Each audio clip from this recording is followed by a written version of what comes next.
స్వచ్ఛతా he భాగీదారి అని చెప్పి అంటే ఏంటంటే ఒక మెయిన్ ఏరియాస్ ఉన్నాయి. మీరు చాలా గమనించుంటారు. మన గాంధీ సర్కిల్లో కానీ కొన్ని ఏరియాల్లో స్పెషల్ డ్రైవ్లు చేశాం. ఆ స్పెషల్ డ్రైవ్ అనేది స్వచ్ఛతా హీ సేవలో భాగంగా చేశాము. ఇలా మొత్తం జిల్లా అంతా చాలా నీట్గా అంటే ఇది మీకు ఒక చిన్న స్టార్టింగ్ అంటే ఆల్రెడీ తెలిసింది చాలా మందికి ఆల్రెడీ ఇన్వాల్వ్ అయ్యారు కాబట్టి. సో ఒక దీంట్లో మెయిన్ 3 పాయింట్లు ఉన్నాయి. స్వచ్ఛతా హీ భాగీదారి, స్వచ్ఛతా హీ సేవల భాగంగా 3 ఉన్నాయన్నమాట. సో ఒకటి సంపూర్ణ స్వచ్ఛతా హీ భాగీదారి, సురక్ష భాగీదారి అని చెప్పి ఒకటి ఉన్నాయి, 3 ఉన్నాయన్నమాట.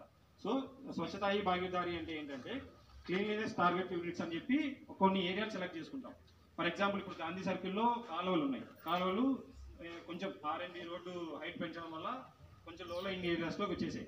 సో మేము ఏం చేసాము, ఒక రోజులో భాగంగా మేము ఆ ఏరియాని ఐడెంటిఫై చేసి బిఫోర్ ఆఫ్టర్ అంటే ముందు అది ఐడెంటిఫై చేయడము, దాని తర్వాత దాన్ని క్లీన్ చేయడం. సో అలా చాలా ఏరియాలు తీసుకున్నాం. సుల్తాన్పేటలో ఒక ఏరియా, చిక్సాంగుడి దగ్గర ఒక ఏరియా, అలా రోజుకి ఒక్కొక్కటి. దాంట్లో క్లీన్లీనెస్ టార్గెట్ యూనిట్స్లో ఫస్ట్ పాయింట్ అది. అంటే ఒక పాయింట్ని ఒక ఏరియాని ఐడెంటిఫై చేయడము, ఆ ఐడెంటిఫై చేసిన పాయింట్లో బిఫోర్ ఎలా ఉంది, చేసిన తర్వాత ఎలా ఉంది అనేది ఒకటి. ఇంకోటి సంపూర్ణ స్వచ్ఛత. సో దాంట్లో ఏంటంటే ప్రతిరోజు ఇప్పుడు చాలా మంది అవేర్నెస్ ప్రోగ్రామ్స్ చూసింటాం. అంటే వేస్ట్ టు ఆర్ట్ కానీ లేకపోతే ర్యాలీలు కానీ ఇలా అంటే ఒక్కొక్క రోజు ఒక్కొక్క ప్రోగ్రామ్ చేసామన్నమాట. ఈ 15 నుంచి అక్టోబర్ 2 వరకు చాలా డిఫరెంట్ ప్రోగ్రామ్స్ చేశాము.